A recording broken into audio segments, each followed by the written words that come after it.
قرآن مجید فرقان حمید کا 8واں پارہ سورہ انعام کے کچھ مندرجات پر کچھ دیر کے لیے گفتگو اللہ اپنی بارگاہ ناز میں قبول فرمائے۔ اللہ کریم ہمیں قرآن مجید کی لذت عطا فرمائے، قرآن مجید کے ذائقوں سے اللہ تعالی ہمیں آشنا فرمائے۔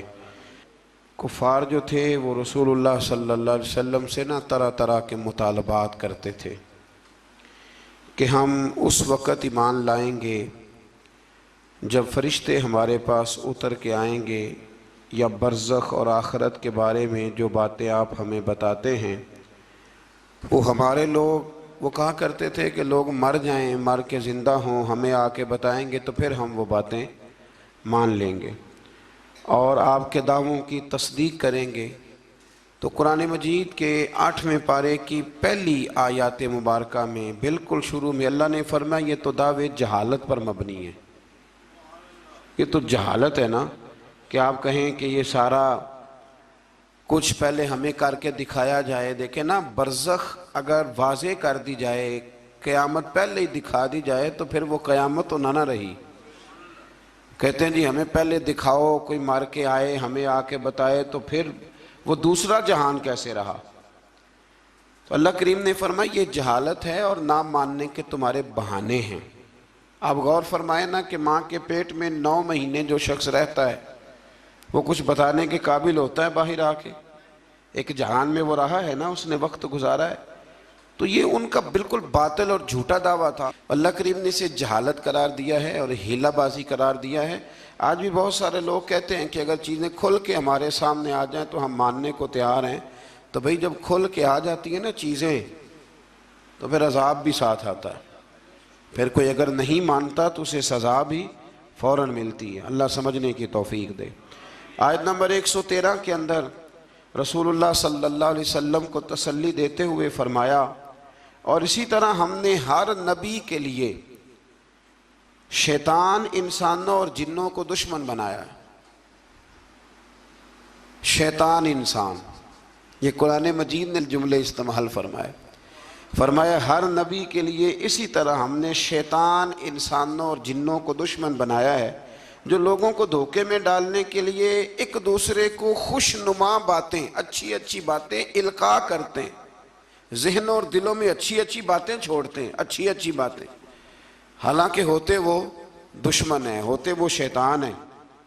مزید فرمایا کہ وہ اس لیے کرتے ہیں تاکہ منکرین آخرت کے دلوں کو اپنی طرف مائل کر لیں۔ وہ خود لوگوں کو یہ بہانے سکھاتے ہیں اور خوشنما باتیں۔ آج بھی بہت سارے لوگ انسانی روپ میں آ کر کے لوگوں کو مختلف قسم کی باتیں بتلا کے انہیں گمراہ کرنے کی کوشش کرتے ہیں۔ ہمیں یہ سمجھ لینا چاہیے کہ بات انسان کی نہیں دیکھنی، سامنے والا کیا کہہ رہا ہے یہ نہیں ہم نے دیکھنا، ہم نے تو یہ دیکھنا ہے کہ رب کیا فرماتا ہے اور اللہ کے رسول کیا فرماتے ہیں۔ اللہ رسول کے فرمان کی روشنی میں جو شخص بات کرے گا اس کی بات کو قبول کیا جائے گا۔ آیت نمبر 118 سے لے کر 119 میں فرمایا کہ جس حلال جانور پر ذبح کے وقت اللہ کا نام نہ لیا جائے اسے نہ کھاؤ، اور جس پر نام لے لیا جائے اسے کھا لو۔ اور فرمایا کہ یہ جو حرام جانور ہے ان کی تفصیل ہم نے کھول کے بیان کر دی ہے، یہ تمہارے لیے جائز نہیں ہے۔ ہاں، حالت اضطراری میں ایسی حالت آ جائے کہ اب مر جاؤ گے بغیر مردار کھائے تو اب تمہارے لیے وہ کھانا جائز ہو جائے گا۔ یہ جو مردار اور حرام ہوتا ہے یہ صرف اس وقت جائز ہوتا ہے جب بندہ مر رہا ہو، لیکن انسان بالکل تندرست ہو اور بالکل وہ ٹھیک ٹھاک ہو پھر بھی حرام کھائے تو یہ اس کے لیے درست نہیں ہے۔ یہ تو مرنے لگے کچھ نہ ملے تو تب اس کے لیے جائز ہے۔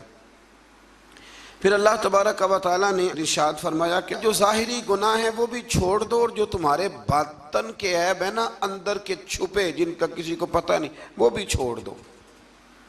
چھوڑ دو یہ عیب، مطلب ڈاکٹر آپ کو کہہ دیتا ہے کہ جناب آپ کی طبیعت خراب ہے تو گوشت چھوڑ دو، تو ڈاکٹر صاحب آپ تو یہ دیکھیں کہ مجھے بخار ہے تو آپ گوشت چھوڑنے کی بات کر رہے ہیں، میرے وجود پر زخم ہے تو آپ گوشت چھوڑنے کی بات کر رہے ہیں۔ تو ڈاکٹر کہتا ہے کہ ظاہری تندرستی تب ہوگی جب باطن میں آپ پرہیز کریں گے۔ تو رب فرماتا ہے مجھے تو پتہ ہے نا کہ تم کیوں الجھے ہوئے ہو، ظاہر کے گناہ بھی چھوڑ دو اور باطن کے گناہ بھی چھوڑ دو، اور جو گناہ نہیں چھوڑے گا تو جو کرے گا پھر اس کی سزا بھی پائے گا۔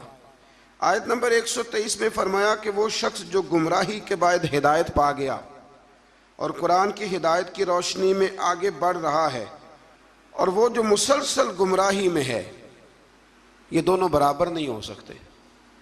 ایک جو ہدایت کے راستے پہ چل رہا ہے اور جو گمراہی کے راستے پہ چل رہا ہے، یہ دونوں برابر ہو سکتے، ان میں بڑا فرق ہے۔ آیت نمبر 124 میں اللہ تبارک و تعالیٰ نے ارشاد فرمایا کہ اسی طرح ہم نے ہر بستی میں اس کے مجرموں کو سردار بنایا ہے، اور وہ وہاں فریب کاری کریں اور ان کے دجل و فریب کا وبال انہی پر پڑے۔ انوکھی بات ہے ذرا۔ رب کریم فرماتے ہیں کہ ہم نے سردار کچھ ایسے بنائے ہیں کہ جو مجرم قسم کے لوگ ہیں، یعنی انہوں نے پہلے جرم بڑے کیے تھے تو اللہ نے سزا دینے کے لیے انہیں سردار بنا دیا ہے۔ اب بہت سارے لوگوں کا وبال ان پر پڑے گا، قوموں کا، اور وہ تباہ ہو جائیں گے۔ وہ کہتے پھرتے ہیں اللہ نے بڑی عزت دی ہے، حالانکہ یہ اللہ نے انہیں سزا دی ہے۔ دیکھیں نا، نبی کریم علیہ السلام نے فرمایا کہ جس شخص کو کہا گیا نا کہ فیصلہ کرو، منصف بنایا گیا، دو لوگوں کے درمیان اسے عدل کرنے کے لیے کہا گیا، فرمایا اسے تو بغیر چھری کے ذبح کر دیا گیا۔ کوئی آسان کام ہے فیصلے کرنا، عدل کرنا، لیکن یہاں بڑا شوق ہے، آپ کسی کو بھی اٹھ کے کہیں تجھے سیاست میں داخل کرائیں، ہر تیسرے آدمی کو، تو سب تیار ہیں، بالکل تیار بیٹھے ہیں، کسی کو کسی جگہ بھی آپ الیکشن میں اتار سکتے ہیں، ریڈی ہیں لوگ۔ لیکن فرمایا کہ مجرموں کو بعض جگہ پہ ہم نے سردار بنایا تاکہ ان پر بہت ساری چیزوں کا وبال۔ یہ قرآن پاک ہے، یہ 8واں سپارہ ہے، یہ سورہ انعام پڑھ رہا ہوں، یہ آیت نمبر 124 ہے، اور اس آیت کی اینک لگا کے پھر آپ دیکھیں کہ کتنے کتنے بڑے مجرم دنیا میں حکمران بنے ہوئے ہیں۔ یہ اینک لگا کے آپ دیکھیں گے تو آپ کو پتہ چلے گا۔ اسی طرح آیت نمبر 125 میں فرمایا جب ان کے پاس کوئی نشانی آتی ہے تو کہتے ہیں کہ ہم ہرگز ایمان نہیں لائیں گے حتیٰ کہ ہمیں بھی اسی کی مثل دیا جائے جس طرح کے رسولوں کو دیا گیا ہے۔ کہتے ہیں ہم پہ بھی وحی آئے، ہمارے پاس بھی فرشتہ آئے تو پھر ہم ایمان لائیں گے۔ تو رب فرماتا ہے یہ تو اللہ کو بہتر پتہ ہے نا کہ اس نے اپنے رسولوں کو کیا دینا ہے۔ اب یہاں یہ مسئلہ بن گیا کہ لوگ کہتے ہیں بعین ہی وہی چیز ہمیں بھی نظر آئے گی تو پھر ہم آگے بڑھیں گے۔ اللہ کریم نے فرمایا یہ رب کریم کو زیادہ پتہ ہے۔ آیت نمبر 126 کے اندر فرمایا سو اللہ جس کو ہدایت دے اس کا سینہ اسلام کے لیے کھول دیتا ہے، اور جس کو اللہ گمراہی مقدر فرماتا ہے یا فرمانا چاہتا ہے تو اس کے سینے کو قبول حق کے لیے گھٹا ہوا اور تنگ کر دیتا ہے۔ جب لوگ گناہ کرتے ہیں نا تو ان پر ہدایت کے راستے بند ہوتے ہیں۔ ان اللہ لا یہدی القوم الفاسقین، قرآن مجید نے ایک جگہ پہ کہا کہ اللہ فاسقوں کی قوم کو ہدایت نہیں دیتا۔ جب گناہ زیادہ انسان کرتا ہے تو اسے بڑی سزا یہ ملتی ہے کہ اللہ تبارک و تعالیٰ اس کے لیے ہدایت کا راستہ بند فرماتا ہے، اور جب انسان نیکیاں کرتا ہے، کوئی خیر کا کام کرتا ہے، پھر اللہ تبارک و تعالیٰ اس کے حق میں رحمت والے فیصلے فرماتا ہے۔ شیخ شہاب الدین سہروردی رحمۃ اللہ علیہ کا میں ایک کال پڑھ رہا تھا، کسی نے ان سے کہا کہ آپ اپنے آپ کو کیسا محسوس کرتے ہیں؟ تو فرماتے ہیں رب کو کوئی نیکی پسند آ گئی تھی تو اس نے مجھے ماں باپ بھی بڑے شانوں والے دیے، استاد بھی بڑے شاندار دیے، اور پھر رب نے میری غوث اعظم شیخ عبد القادر جیلانی سے ملاقات بھی کرا دی۔ تو جب آپ کو نیکی کرتے ہیں تو پھر اللہ آپ کو اچھے اچھے رستے ہدایت کے عطا کرتا ہے۔ آیت نمبر 130 میں فرمایا اسی طرح بعض ظالموں پر بعض کو مسلط کر دیتے ہیں کیونکہ وہ معصیت کے کام کرتے ہیں۔ کئی دفعہ ظالم پر ظالم بھی مسلط ہو جاتا ہے، کئی دفعہ ظالم پر جب آنکھیں کھلتی ہیں تو انہیں سمجھ آتی ہے اوہو یہ تو مجھ سے بھی بڑا ظالم ہے، تو مل جاتے ہیں۔ اللہ سچی توبہ کی توفیق عطا فرمائے۔ اسی طرح آیت نمبر 131 اور 32 میں اتمام حجت کے لیے اللہ کریم نے فرمایا کہ اے جنات اور انسانوں کے گروہ، کیا تمہارے پاس رسول نہیں آئے تھے جو تم پر میری آیات بیان کرتے اور تمہیں اس قیامت کے دن کی ملاقات سے ڈراتے وہ کہیں گے ہم خود اپنے خلاف گواہی دیتے ہیں، خود کہیں گے کہ ہاں ہاں ہم گواہی دیتے ہیں کہ ہم نے غلط کیا، اور انہیں دنیا کی زندگی نے فریب میں مبتلا کر رکھا ہے۔ یہ گواہی اس وجہ سے دی گئی کہ آپ کا رب بستیوں کو ظلماً ہلاک کرنے والا نہیں ہے۔ فرمایا پہلے اللہ ان سے گواہی طلب کرے گا کہ رسول آئے، تمہیں ڈرایا، وہ مانیں گے، اور قرآن یہ فرماتا ہے کہ اپنے خلاف گواہی دیں گے۔ اب اللہ تبارک و تعالیٰ انہیں سزا دے گا، اللہ کسی پر ظلم نہیں کرتا۔ آیت نمبر 137 میں مشرکین عرب کی جہالت کا ذکر ہے۔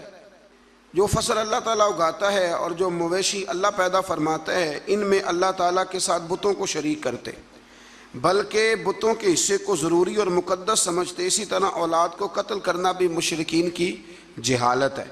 آیت نمبر 140 اور 141 میں اس بات کا بیان ہے کہ کفار و مشرکین نے زمانہ جاہلیت میں اپنے جانوروں اور اپنے کھیتوں کو 3 حصوں میں تقسیم کر دیا تھا۔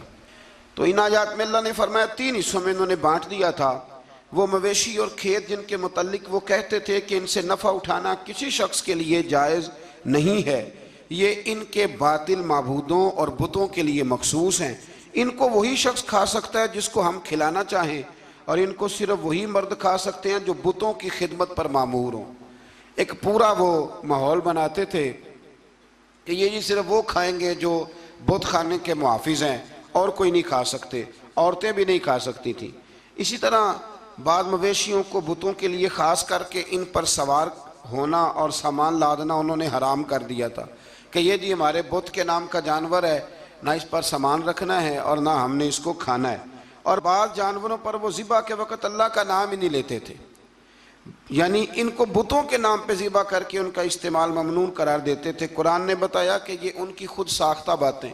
ہمارے اندر یہاں فرق کرنا بڑا ضروری ہے۔ جب ہم کوئی جانور کسی مخصوص کام کے لیے مخصوص کرتے ہیں تو وہ دراصل اللہ کے لیے ہی ہوتا ہے۔ کسی بزرگ کو صرف اس کا اصحال ثواب ہو سکتا ہے، اس سے زیادہ اس کی کوئی حیثیت نہیں ہے۔ جس طرح آپ کہتے ہیں کہ ولیمے کے لیے بکرا رکھا ہوا ہے، عقیقے کے لیے رکھا ہوا ہے، ہاں کچھ باتیں غلط ہیں، وہ نہیں ہونی چاہیے۔ مجھ سے ایک دفعہ ایک دوست نے مسئلہ پوچھا کہ ہمارے گاؤں میں خواتین جو ہیں وہ 11 بیویوں کی کہانی پڑھواتی ہیں، اور پھر وہ کچھ لڈو منگواتی ہیں، اور جب اس پر ختم دیتی ہیں تو وہ کہتی ہیں کہ یہ مرد نے نہیں کھانا۔ اللہ تعالیٰ سمجھنے کی توفیق عطا فرمائے۔ میں نے ویسے اس کو یہ جواب دیا تھا، میں نے کہا کہ بیویوں کو بتاؤ کہ لڈو مرد نے نہیں کھانے، حالانکہ بنائے مرد نے ہیں۔ یہ کتنی عجیب بیوقوفی کی بات ہے کہ جس نے بنائے ہیں وہ نہیں کھا سکتا۔ تو یہ اس قسم کی لایانی بے معنی باتیں نہیں ہونی چاہیے۔ عورتوں کو ہمیشہ یہ سمجھنا چاہیے کہ نہ تو وہ کسی کا معجزہ پڑھوا سکتی ہیں، نہ 10 بیویوں کی کہانی پڑھا سکتی ہیں۔ انہوں نے جب بھی پڑھانی ہے سورہ یاسین پڑھوانی ہے، سورہ رحمان پڑھوانی ہے، سورہ ملک کی تلاوت کرانی ہے، سورہ بقرہ پڑھانی ہے، قرآن مجید کو پڑھانا ہے۔ اور بڑا دل کرے کہ قرآن مجید کے بعد بھی ہم نے کچھ پڑھانا ہے تو پھر وہ میرے رسول اللہ پہ درود پاک پڑھوائیں، پھر نبی کریم کی ذات پر درود شریف پڑھائیں۔ آیت نمبر 142 سے لے کر 147 میں اللہ تعالیٰ نے پھلوں، کھیتوں، جانوروں کے ذریعے جو نعمتیں عطا کی تھیں ان کا ذکر فرمایا ہے، اور کہا ہے کہ اللہ تعالیٰ کی ان نعمتوں کو کھاؤ پر اسراف نہ کرو، فضول خرچی نہ کرو، اور شیطان کے نقش قدم پہ نہ چلو۔ پھلوں اور کھیتوں کی پیداوار میں اللہ تعالیٰ نے حق مقرر کیا ہے، عشر، کھیت کا عشر ہوتا ہے، فرمایا اس کو بھی ادا کرو، اور اسی میں حلال جانوروں کی اقسام بھی بیان فرمائیں، اور اس کے بعد ان قطعی حرام چیزوں کا بیان کیا جو پہلے بھی آ چکا ہے۔ اور یہ بھی فرمایا کہ یہود کی سرکشی کی وجہ سے ناخنوں والے جانوروں اور گائے اور بکری کی چربی کو ان پر حرام قرار دیا گیا تھا، انہوں نے اسے پگھلایا اور فروخت کیا۔ فرمایا بعض لوگ نافرمانی کرتے ہیں تو اللہ ان پر بعض چیزوں کو حرام قرار دیتا ہے۔ جو رب کریم کی زمین پر اللہ کی رضا کے مطابق چلتے ہیں، اللہ انہیں بڑی آسانی عطا فرماتا ہے۔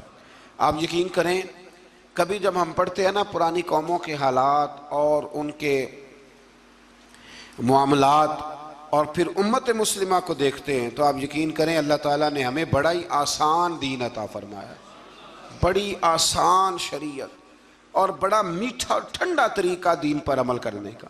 ہم بلا وجہ الجھ جاتے ہیں۔ بڑا سونا بڑا ٹھنڈا دین اللہ نے ہمیں عطا فرمائے، رب کریم ہمیں اس پر پورے عمل کی توفیق عطا فرمائے۔ آیت نمبر 149 میں فرمایا کہ ہر دور کے منکرین جو انکار کرنے والے تھے ایک نفسیاتی حربے کو بیان کیا۔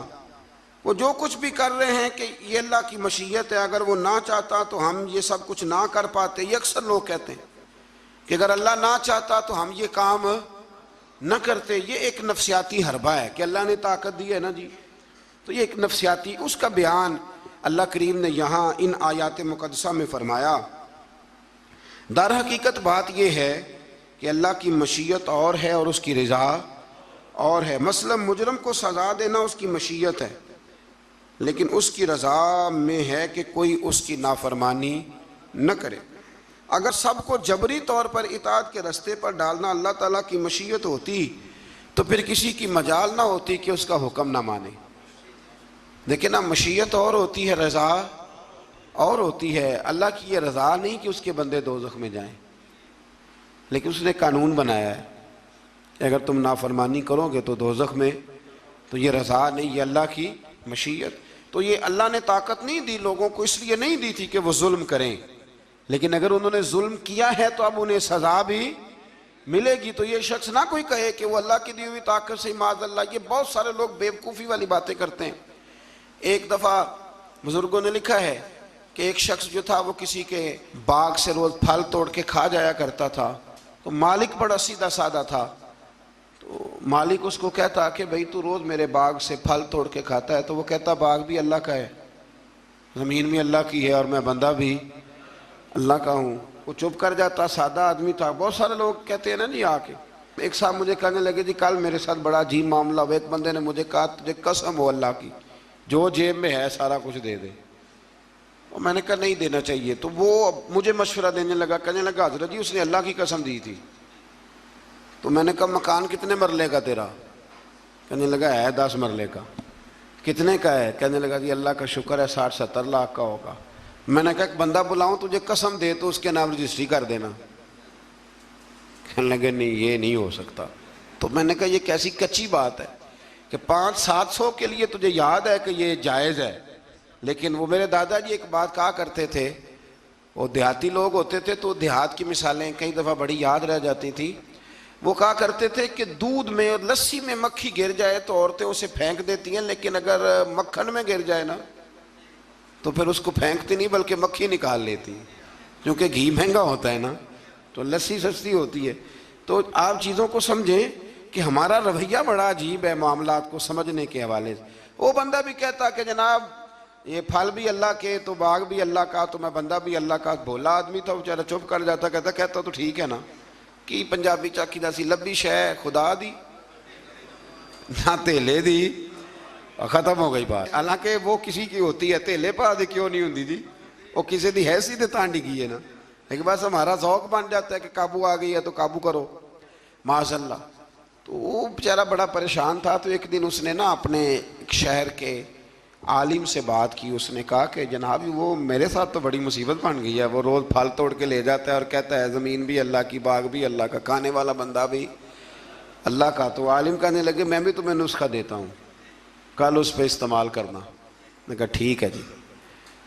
وہ وقت پہ آ گیا باغ کا مالک، تو جب وہ آیا نا پھل توڑنے، اس نے پھل بڑے سیر ہو کے کھائے، اس نے کھانے کا موقع دیا۔ جب وہ فارغ ہو گیا اس نے اس کو رسی کے ساتھ درخت کے ساتھ باندھ لیا اور ڈنڈا پکڑ لیا، اور جب مارنے لگا تو کہنے لگا یہ کیا؟ کہنے لگا یہ چھڑی کی توفیق بھی اللہ کی، رسا بھی اللہ کا، باندھنے والا بندہ بھی اللہ کا، اب تجھے جو پھینٹی لگے گی وہ بھی اللہ کی دی ہوئی طاقت سے لگے گی معاذ اللہ، اب تو کھا۔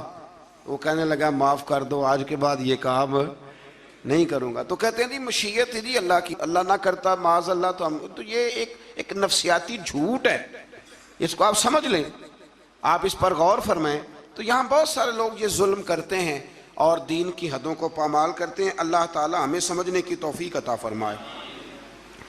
آیت نمبر 152 سے لے کر 161 تک میں اللہ تعالیٰ نے فرمایا، غالباً 9 باتوں کا حکم دیا ہے۔ سب سے پہلے ارشاد فرمایا کہ اللہ کے ساتھ کسی کو شریک نہ ٹھہرانا۔ دوسرے نمبر پہ فرمایا والدین کے ساتھ اچھا سلوک کرنا۔ تیسرے نمبر پہ فرمایا تنگ دستی کے خوف سے اولاد کو قتل نہ کرنا۔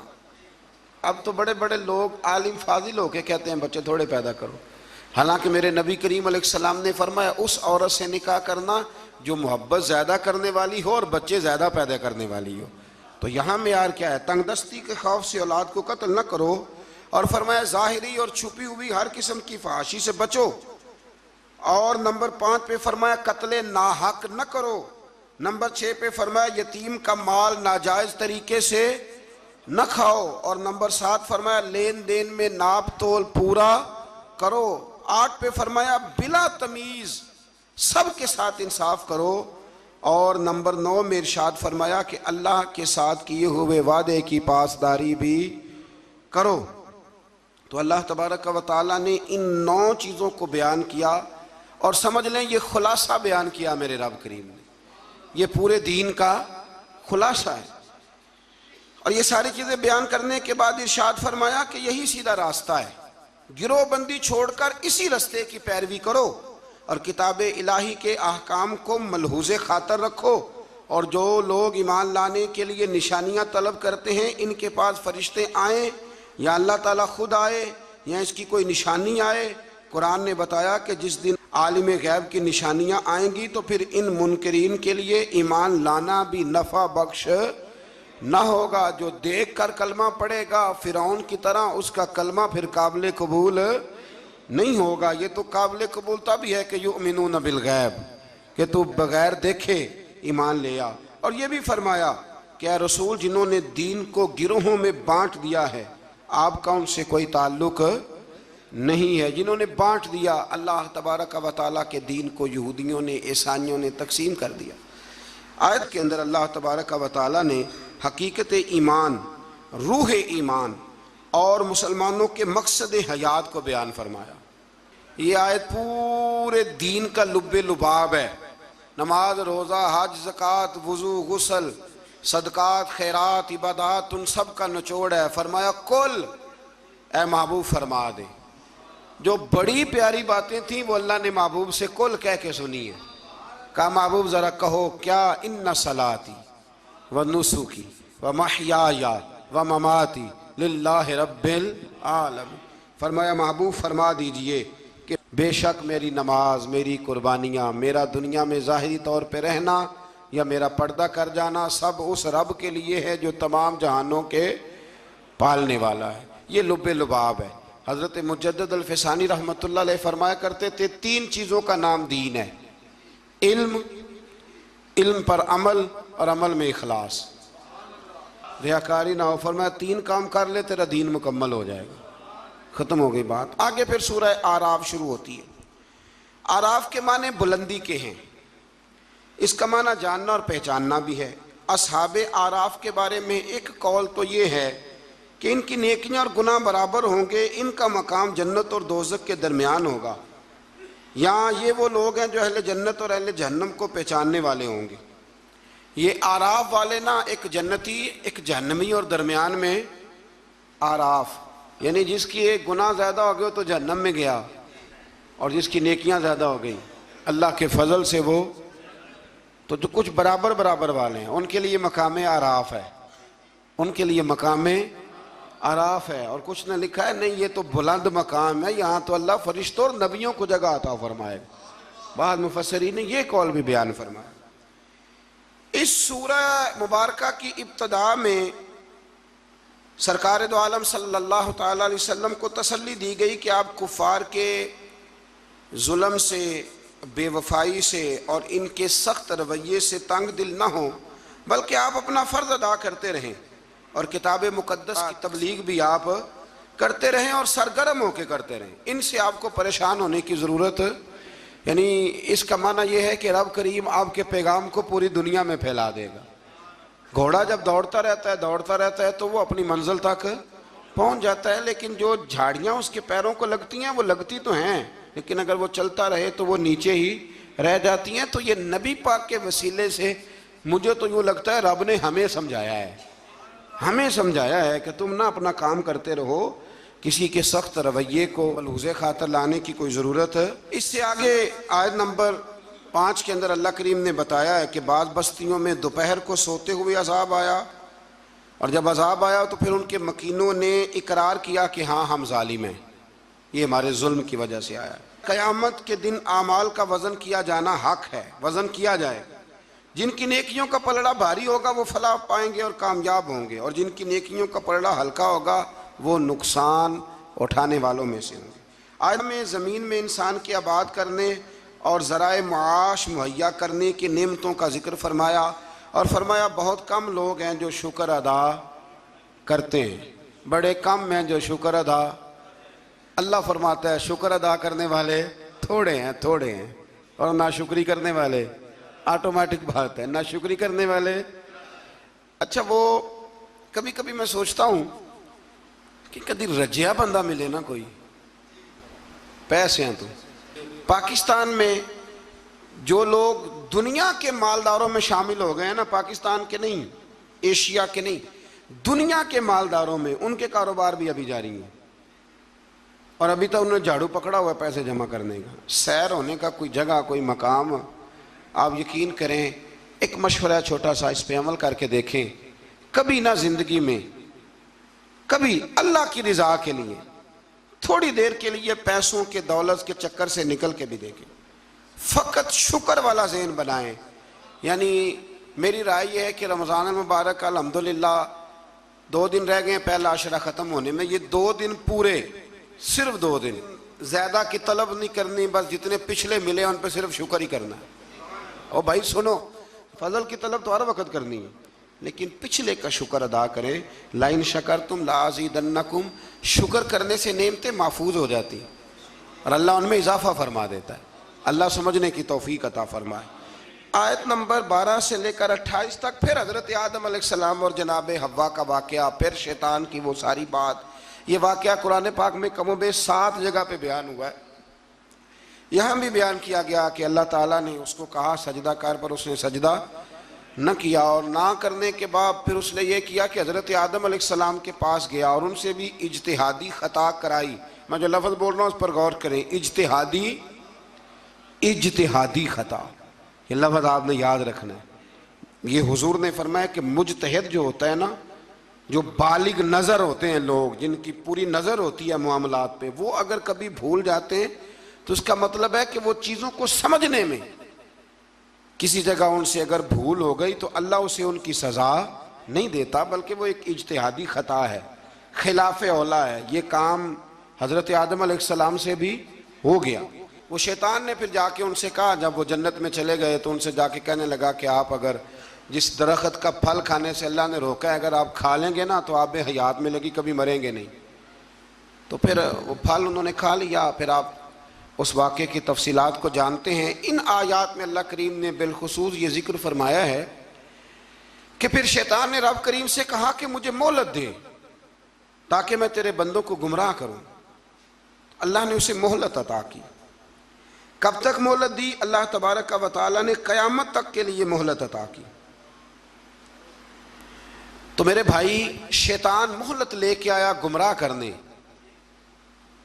اب وہ تو آیا تھا گمراہ کرنے، تو اگر ہم اسے پکی دوستی کر لیں، یارانہ ہی کر لیں، ہم اس کو پہچانے ہی نہ اپنے دشمن کو۔ اور قرآن نے درجنوں جگہ پہ کہا کہ صرف دشمن نہیں، تمہارا کھلا ہوا دشمن ہے، اعلانیہ دشمنی کرتا ہے، اسے پہچانیں، اس کا خیال کریں، اس پر توجہ کریں۔ ہم ایسے بزرگوں کو بھی جانتے ہیں کہ جن کو شیطان سمجھتا تھا کہ ان پر ہمارا داؤ نہیں چل سکتا، سمجھتا تھا وہ، اور کچھ رب کے بندے ایسے جن سے ویسے ہی بھاگ جاتا ہے۔ حضور نے فرمایا میرا عمر جس گلی سے گزرے شیطان رستہ ہی بدل جاتا ہے۔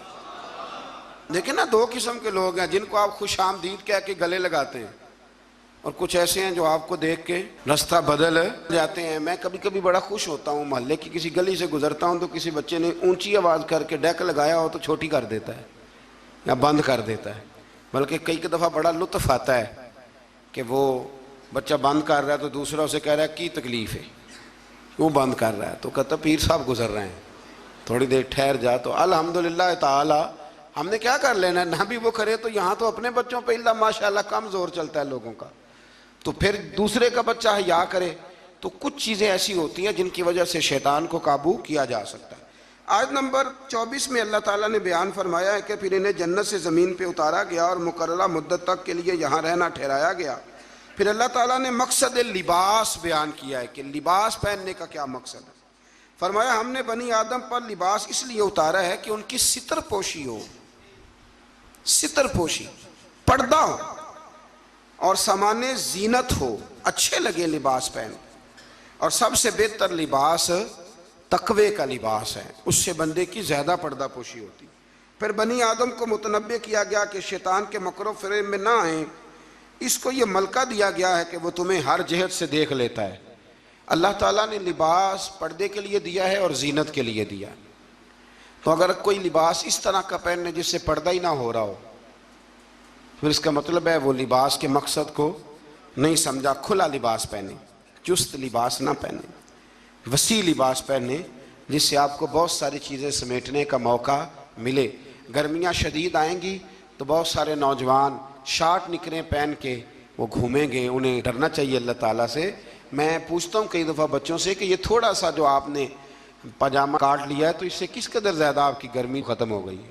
سمجھے چیزوں کو، مطلب ہم جان بوجھ کے اس کام کی طرف لپکتے ہیں کہ جو کام بڑا ہی ناپسندیدہ ہے۔ اللہ تعالیٰ ہمیں سمجھنے کی توفیق عطا فرمائے۔ آیت نمبر 32 و 33 میں فرمایا کہ اے بنی آدم، ہر عبادت کے وقت لباس زینت کو اختیار کرو اور اسراف سے بچتے رہو۔ اسراف سے بچتے ہوئے اللہ تعالیٰ کی نعمتوں سے استفادہ کرو۔ پاکیزہ چیزیں خواہ لباس ہو یا خوراک ہو مومنوں کے لیے حلال ہیں۔ اللہ نے ظاہر اور باطن میں بے حیائی، گناہ اور حق سے نکل جانے کو حرام قرار دیا ہے۔ باقی کسی کے پاس پیسے ہوں تو وہ 10,000 کی ایک وقت روٹی کھا لے تو اس کے لیے وہ ناجائز نہیں ہے، وہ 10 لاکھ کا بھی لباس پہن لے تو اس کے لیے منع، لیکن اسراف سے بچے، فضول خرچی سے بچے۔ کچھ لوگ ایسے ہیں جن کے پاس چیزیں ہوتی ہیں پھر بھی چھپاتے ہیں کسی کو پتہ نہ چل جائے۔ یعنی سادگی اس کا نام نہیں ہے کہ آپ پیسے اندر چھپا کے پرانے کپڑے پہن کے نکل آئیں، یہ سادگی ہے، یہ کنجوسی ہے۔ نبی کریم علیہ السلام نے نا حضور صلی اللہ تعالی وسلم نے ایک شخص کو دیکھا تھا کہ پھٹے پرانے کپڑے پہنے ہیں، تو حضور نے آواز دی، فرمایا تیرے اوپر تو بڑا فضل ہے اللہ کا۔ حضور الحمدللہ، تو فرمایا اچھے کپڑے پہنا کر، رب کریم جب نعمت دیتا ہے تو اثر دیکھنا پسند فرماتا ہے۔ اچھا ہمارے ہاں لوگ سادگی کس کا نام رکھتے ہیں، یعنی کروڑوں روپیہ بینک میں پڑا ہے تو سادگی یہ کپڑے نہیں خریدنے، یہ سادگی نہیں صاحب، یہ کنجوسی ہے۔ سادگی تو یہ تھی کہ آپ وہ سارے پیسہ خیرات کر دیں اللہ کی بارگاہ میں، پھر پتہ چلے گا کہ آپ سادے ہیں۔ پیسے سنبھالے جاؤ اور خرچ نہ کرو۔ یہ تو قرآن و سنت نے ہمیں بتایا ہے کہ تم اپنے وارثوں کے مال کی حفاظت کر رہے ہو۔ اور یہ بھی فرمایا اس آیت میں کہ نماز کے وقت زینت حاصل کرو، اچھے کپڑے پہن کے نماز پڑھا کرو۔ میں ایک مسئلہ کئی دفعہ بیان کیا، پھر عرض کرتا ہوں، میں دوستوں کو کہا کرتا ہوں کہ مسجد کی ٹوپی پہن کے یہاں تو ولیمے پہ بھی جا کے دکھاؤ نا، تو وہاں تم جاتے نہیں تو نماز پڑھنے کیسے آ جاتے ہو؟ تو یہ ٹروزر شرٹ پہن کے یہاں تو تم شادی کے ساتھ بھی جا کے دکھاؤ، تمہارا پتہ چلے۔ تو اگر تم شادی کی تقریب میں ٹروزر شرٹ کے ساتھ ان کپڑوں کے ساتھ نہیں جاتے تو پھر تم نماز پڑھنے کیسے آ جاتے؟ لوگوں کی محفل میں جانا پسند نہیں کرتے تو اللہ کی بارگاہ میں کیسے پسند کر لیا؟ ایک نعت خان صاحب کو ایک دن میں نے دیکھا، بڑا شاندار ویسٹ کوٹ پگڑی اور بڑا خوبصورت لباس محفل میں پھر کچھ دنوں کے بعد ایک شادی میں ملاقات ہو گئی تو ان کا حال ہی بڑا برا تھا۔ اینک بھی کچھ لوگ مطلب لگا لیتے ہیں، مجھے نہیں سمجھ آتی کالی اینک کا کیا ترجمہ ہے، وہ لگا لیتے ہیں، کالی اینک لگائی ہوئی ہے اور جناب بال بڑے شاندار۔ تو مجھے مل گئی تو میں نے السلام علیکم کے ساتھ ہی کہا، میں نے کہا عاشق رسول صاحب کیا حال چال ہے؟ ماشاءاللہ۔ بڑا گھور کے دیکھنے لگے، کہنے لگے پیر صاحب، میں نے کہا خدا کے بندے مجھے بھی دیکھ اور اپنے آپ کو بھی دیکھ، میں الحمدللہ تمہیں جس طرح محفل میں ملوں گا شادی کی تقریب میں بھی اسی طرح ہی ملوں گا۔ یہ کیا بات ہوئی کہ آپ تھوڑا سا رویہ آپ کا بدل جائے جب تھوڑا ادھر ادھر دائیں بائیں جانا ہو؟ یہ کوئی مطلب نہیں ہے۔ اچھا لباس پہن کے آپ نماز پڑھیں گے۔ آیت میں رسول کرام جتنے بھی اللہ کے رسول آئے ان کی اطاعت کرنے والے کو تقوی اور عمل صالح کرنے والے کو جنت کی بشارت، جبکہ کفر تکذیب کرنے والے کو جہنم کی وعید سنائی گئی۔ آیت نے فرمایا کہ اللہ تعالیٰ کی آیات کو جھٹلانے والے اور تکبر کرنے والوں کے لیے آسمان کے دروازے نہیں کھولے جائیں گے، اللہ اکبر، اور نہ ہی وہ جنت میں داخل کیے جائیں گے۔ آیت نمبر 44 میں فرمایا اللہ تعالیٰ نے اہل جنت کے دلوں سے کینہ نکال دیا ہے۔ وہ ہدایت پانے والے اللہ کا شکر ادا کرتے ہیں کیونکہ اسی کے فضل سے ہدایت ملتی ہے۔ جنتیوں کے دلوں میں کینہ، تو نیچے دیکھ کے خیال کر لیں، اگر تو کسی کا کینہ نہیں تو انشاءاللہ جنتی ہے، اور اگر کوئی رولا ہے تو پھر بھی میں فتویٰ نہیں دیتا، صرف یہ مشورہ دیتا ہوں کہ رولا دور کر لو، وہ جو اندر معاملہ ہے اس معاملے کو ختم کر لو۔ اللہ سمجھنے کی توفیق عطا فرمائے۔ آیت نمبر 45 کے اور اس کے بعد کی آیات میں فرمایا اللہ تعالیٰ نے کہ آخرت میں جنتی جہنمیوں کو پکاریں گے کہ ہم نے تو اپنے رب کے وعدے کو سچا پایا ہے، بتاؤ تم نے کیسے پایا؟ جنتی جہنمیوں سے پوچھیں گے۔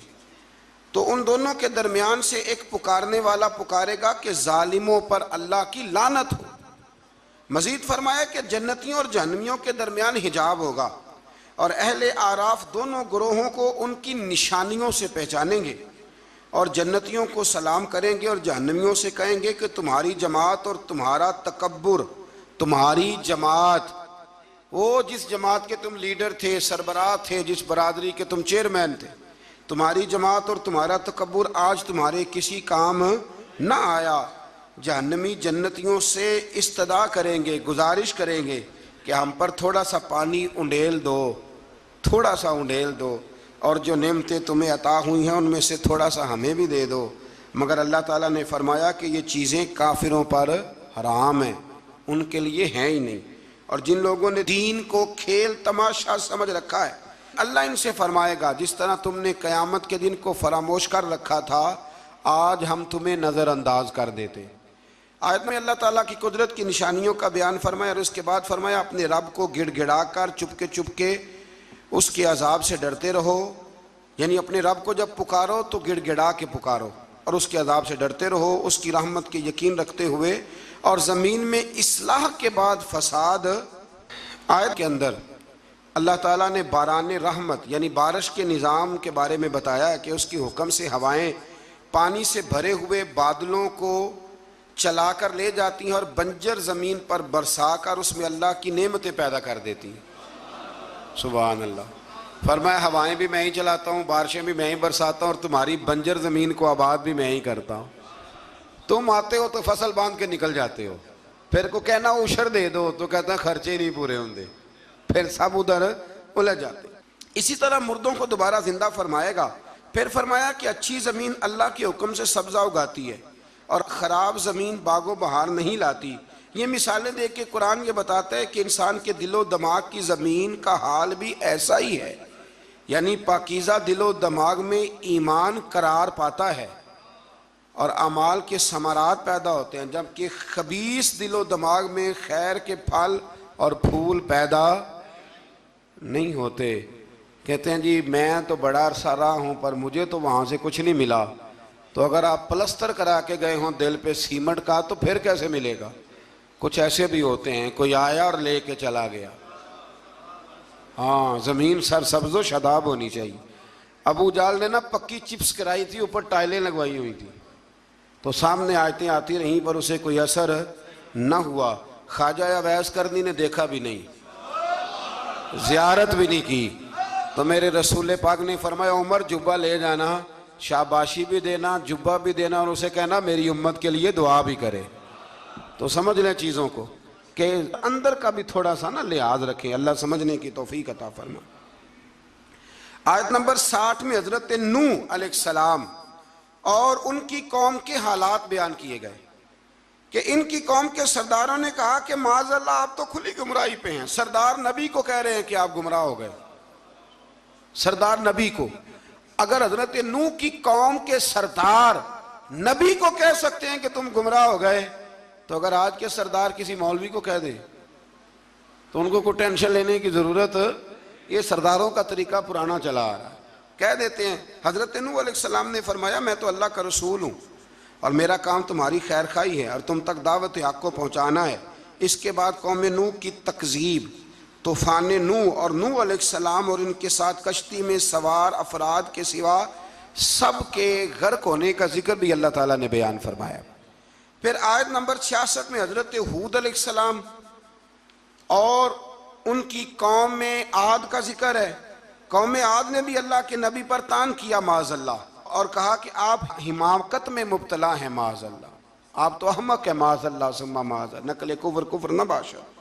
پھر ہود علیہ السلام نے اپنی قوم کو وہی جواب دیا جو نوح علیہ السلام نے اپنی قوم کو دیا تھا۔ حضرت ہود نے قوم عاد کو انعامات الہیہ کا شکر ادا کرنے کی تلقین کی، انہوں نے انکار کر دیا، چنانچہ ان پر اللہ کا عذاب اور غضب نازل ہوا۔ آیات الہی کو جھٹلانے والوں کا اللہ تعالیٰ نے دنیا سے صفائی فرما دیا، ختم ہی ہو گئی حضرت ہود کی قوم۔ پھر حضرت صالح علیہ السلام اور ان کی قوم سمود کا ذکر ہے۔ قوم سمود کے مطالبے پر اللہ تعالیٰ نے حضرت صالح کو معجزے کے طور پر چٹان سے حاملہ اونٹنی،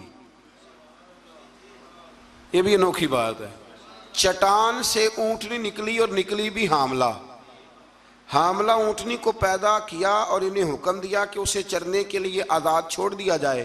قوم سمود کے لوگ بڑے طاقتور تھے، یہ نرم زمین میں محلات بناتے اور پہاڑوں کو تراش کر ان میں گھر بناتے تھے، اتنی اللہ نے قوت دی تھی، گویا ان کو اپنی طاقت پر بڑا ناز تھا۔ پھر قوم سمود نے اللہ کے حکم کی نافرمانی کی اور اونٹنی کی کونچیں کاٹ ڈالیں۔ اللہ تعالیٰ نے ان کی سرکشی کی سزا اس طرح دی کہ ان پر رات کو زلزلے کا عذاب آیا، اور صبح وہ اپنے گھروں میں اوندے منہ الٹے منہ مرے ہوئے پڑے تھے۔ اگر کوئی ناقت اللہ، سننا میری بات، کوئی ناقت اللہ کی اونٹنی کی بے ادبی کرے تو اوندا ہو جاتا ہے، تو جو ولی اللہ کی بے ادبی کرے، رب فرماتا ہے میرا اس کے خلاف پھر اعلان جنگ ہے۔ آیت نمبر 81 میں حضرت لوط علیہ السلام اور ان کی قوم کا ذکر ہے کہ وہ بے حیائی میں اپنے زمانے کے سب لوگوں پر سبقت لے گئے، اپنی جنسی خواہش کو غیر فطری طریقے سے پورا کرتے تھے۔ اس کی تفصیل ہے، یہاں وقت نہیں ہے۔ اصل میں یہ جو قوم تھی نا، ان کے پاس باغات تھے بڑے سرسبز و شاداب، تو مہمان بڑے آتے تھے، تو ان کی خواہش تھی کہ مہمان نہ آئیں، بہت زیادہ لوگ آتے تھے، حالانکہ مہمان تو اللہ تعالیٰ کی رحمت ہوتا ہے۔ تو شیطان نے پھر انہیں ایک طریقہ بتلایا، مہمان آتے تو یہ معاذ اللہ مردوں کے ساتھ بدفعلی کرتے، شیطان نے انہیں یہ طریقہ بتلایا، غیر فطری طریقے سے اپنی جنسی خواہش کو پورا کرتے۔ جب اللہ تعالیٰ کے نبی عذاب کا ڈر سناتے تو حضرت لوط علیہ السلام کا مذاق اڑاتے، بالآخر اللہ تعالیٰ نے ان پر عذاب نازل کیا، اور یہ لواطت، مرد کا مرد سے بدکاری کرنا، اس کی سزا اللہ نے یہ دی کہ آسمان سے پتھر برسائے، اور اس طرح ان کا نام و نشان مٹا دیا، یہاں تک کہ لوط علیہ السلام کی وہ بیوی جو قوم میں لوط کی ہم خیال تھی، وہ بھی عذاب سے نہ بچ سکی۔ اور صرف حضرت لوط علیہ السلام اور ان کے ساتھ قبیلے کے جو چند نیک لوگ تھے وہ بچے۔ میں نے ایک دفعہ پہلے بھی بات بیان کی تھی، پھر ایک عرض کرتا ہوں، کبھی کبھی نا نوجوان جب موٹر سائیکلوں پہ اکٹھے بیٹھے ہوتے ہیں، یہ قرآن ہے نا جی، یہ کوئی بے حیائی کی بات نہیں، یہ قرآن ہے۔ قرآن اگر اس بات کو بیان کرتا ہے تو اس کا مطلب ہے یہ ضروری کام ہے۔ تو میں جب ان کو دیکھتا ہوں تو کئی دفعہ دل کو بڑی اذیت پہنچتی ہے کہ مطلب سر عام بچے شرارتیں کرتے ہیں اور ایسی غیر اخلاقی حرکتیں کرتے ہیں کہ جو پڑھے لکھے سمجھدار نوجوانوں کو زیب نہیں دیتی۔ ان کو سمجھنا چاہیے، خیال کرنا چاہیے۔ میں نے پہلے بھی ایک دفعہ کہا تھا، لیکن مسئلہ بتانا میری ذمہ داری ہے، بغیر داڑھی کے جو خوبصورت لڑکا ہوتا ہے اسے امرد کہا گیا، امرد، یعنی اس کا حکم اسی طرح جس طرح آپ کسی عورت کو بے پردہ دیکھتے، وہ امرد ہے بغیر داڑھی۔ اور حضرت سیدنا حسن بصری کے پاس ایک نوجوان آیا تو وہ رو پڑا، آپ نے فرمایا کیوں روتے ہو؟ کہنے لگا حضور میں بڑا پکا حافظ تھا، میں نے 12-14 مصلے قرآن پاک کے سنائے۔ فرمایا پھر کیا ہوا؟ کہنے لگا حضور اللہ نے سزا دی ہے، میں قرآن بھول گیا ہوں۔ فرمایا کس طرح؟ فرمانے لگے ایک بے ریش بغیر داڑھی والے خوبصورت لڑکے کو گندی نظر سے دیکھ بیٹھا تھا، اللہ نے یہ مجھے سزا دی۔ پھر حضرت حسن بصری نے طریقہ بتلایا، پھر اس نے توبہ کی، تو سمجھ لیں کہ یہ اتنا برا فعل ہے کہ یہ کرنے والے پر آسمان سے پتھر برستے ہیں۔ حضرت لوط کی قوم پر تو آج اگر قوم یہ کام کرے، ہم جنس پرستی، عورتوں کے ساتھ شادی ہونے تک کے واقعات، عورت کے عورت کے ساتھ، مرد کے مرد کے ساتھ، لوگ اس کو آزادی کا نام دے رہے ہیں۔ یہ آزادی نہیں، یہ بے حیائی ہے، یہ فحاشی ہے، یہ عریانی ہے۔ اللہ تعالیٰ ہمیں سمجھنے کی توفیق عطا فرمائے۔ پھر آخر میں آیت نمبر 86 میں اللہ تعالیٰ نے اس پارے کی جو آخری آیات ہیں اس میں اللہ تعالیٰ نے حضرت شعیب علیہ السلام اور ان کی قوم کا ذکر فرمایا۔ قرآن نے بیان کیا کہ ان کی ناپاک خصلتیں یہ تھی کہ وہ ناپ تول میں ڈنڈی مارتے تھے، یعنی رمضان المبارک کے اندر بھی مقناطیس نکل آتا ہے ترازوؤں کے نیچے سے، رمضان میں آپ سمجھ لیں مقناطیس نکل رہا ہے ترازوؤں کے نیچے، یہ حال ہے۔ ڈنڈی مارتی تھی شعیب علیہ السلام کی قوم، اور دوسروں کی چیزیں کم تول کے دیتے تھے، اور راستے میں بیٹھ کر اہل ایمان کو ڈراتے اور انہیں راہ راستے روکتے۔ انہیں بھی کہا گیا کہ فساد فی الارض سے باز آؤ اور اپنی پہلی سرکش امتوں کا انجام دیکھ لو، لیکن وہ بھی باز نہ آئے تو پھر اللہ نے ان پر بھی عذاب نازل فرمایا۔ اللہ تعالیٰ آسانی عطا کرے۔ آخر دعوانا الحمد۔